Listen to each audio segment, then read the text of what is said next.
Hi friends, welcome to cooking and more. இன்றைக்கி நம்ம சூப்பரான கத்தரிக்காய் பொரியல் தக்காளி இல்லாமல் எப்படி செய்கிறதுன்னு சொல்லி பார்க்கலாம் வாங்க. இது வந்து செம்ம டேஸ்ட்டாக இருக்கும். இது எங்கள் அம்மாவோட ரெசிபி. இது செய்கிறதுக்கு ஒரு பாத்திரத்தில் 1.5 டேபிள் ஸ்பூன் எண்ணெய் ஊற்றிக்கோங்க. எண்ணெய் காஞ்சதையுமே 1/4 டீஸ்பூன் கடுகு சேர்த்துக்கோங்க.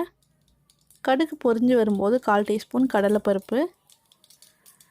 இது ரெண்டும் நல்லா பொரிஞ்சு வர சமயத்தில் ஒரு கொத்து கருவேப்பிலை. இது கூட 4 பல் பூண்டை வந்து நான் அம்மியில் நசுக்கி வச்சுருக்கேன், அதை சேர்த்துட்டேன். இப்போ இந்த பூண்டை எண்ணெயில் நல்லா வதக்கி விடுங்க. பூண்டு நல்லா எண்ணெயில் ஓரளவு வதங்கினதுக்கப்புறமா கட் பண்ணி வச்சுருக்கிற பெரிய வெங்காயம். நான் வந்து ஒரு சின்ன சைஸ் பெரிய வெங்காயம் இங்கே எடுத்திருக்கேன். உங்கள்கிட்ட சின்ன வெங்காயம் இருந்தால் கூட நீங்கள் சேர்த்துக்கலாம். சேர்த்துட்டு வெங்காயம் நல்லா கண்ணாடியாட்ட வர வரை வதக்கி விட்டுக்கோங்க.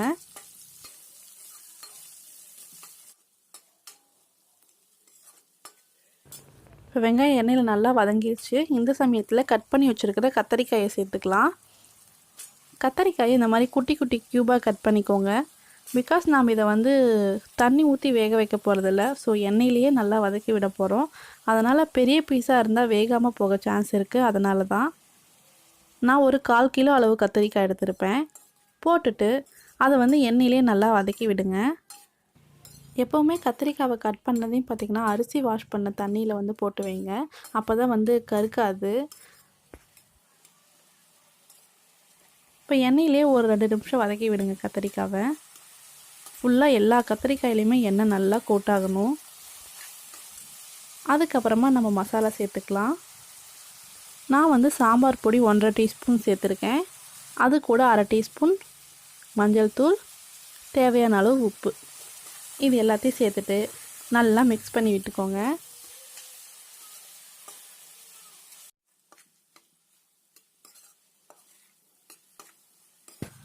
மசாலா வந்து கத்தரிக்காயில் நல்லா கோட் ஆகணும், அந்த அளவுக்கு பரட்டி விட்டுக்கோங்க. பரட்டினதுக்கப்புறமா எண்ணெயிலேயே சிம்மில் வச்சு நல்லா குக் பண்ணுங்கள். ஒரு 3லேருந்து 4 நிமிஷம் வரைக்கும் குக் பண்ணுங்கள். பிகாஸ் நம்ம இந்த கத்திரிக்காய் வந்து தண்ணி ஊற்றி வேக வைக்க போகிறதில்ல, எண்ணெயிலே நல்லா வதக்கி விட போகிறோம்.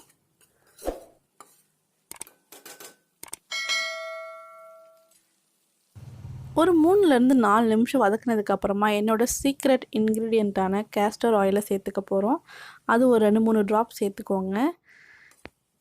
சேர்த்துட்டு நல்லா கலந்து விடுங்க. அந்த எண்ணெயும் பார்த்திங்கன்னா கத்தரிக்காயில் நல்லா கலந்து வரணும்.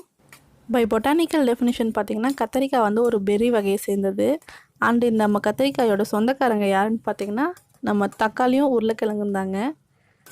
இப்போ ஒரு 2-3 நிமிஷம் எண்ணெயில் கத்தரிக்காய் வதக்கினதுக்கப்புறமா இது ஒரு மூடி போட்டு 2 நிமிஷம் வேக வைக்கலாம்.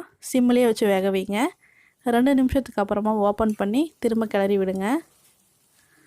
இப்போயே பார்த்திங்கன்னா எண்ணெயெல்லாம் பிரிஞ்சு வர ஆரம்பிச்சிருச்சு. பட் நம்ம கத்திரிக்காய் இன்னும் சரியாக குக் ஆகலை.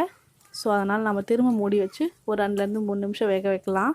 எதுக்காக நடுவில் கிளறி விடுறோன்னா உங்களுக்கே தெரியும், எல்லா காயுமே ஈவனாக குக் ஆகணுங்கிறதுனால தான்.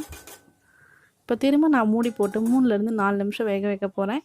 இல்லைன்னா கத்திரிக்காய் நல்லா வெந்து வர வரைக்கும் வேக வைக்கலாம். நான் ஒரு 3 நிமிஷம் விட்டுருப்பேன். பார்த்திங்கன்னா கத்தரிக்காய் நல்லா வெந்துடுச்சு. அவ்வளோதான் ஃப்ரெண்ட்ஸ், நம்மளோட கத்தரிக்காய் பொரியல் வந்து தக்காளி போடாமல் சூப்பராக ரெடி ஆகிடுச்சு.